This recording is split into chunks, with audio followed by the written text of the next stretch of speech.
In this video I'll show you how to reset your chat in the Talkie app step by step in a simple and safe way, even if you're a complete beginner.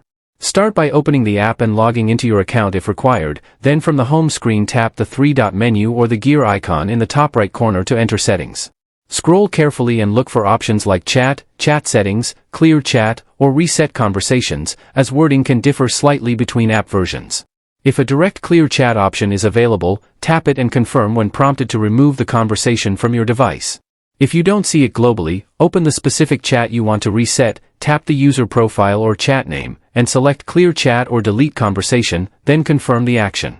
Keep in mind this process only clears your local chat history and does not affect the other person's messages. If you use cloud sync or backup features, also check the backup section in settings and remove stored chat data for a full reset. Subscribe for clear, honest app tutorials that save time and keep things simple.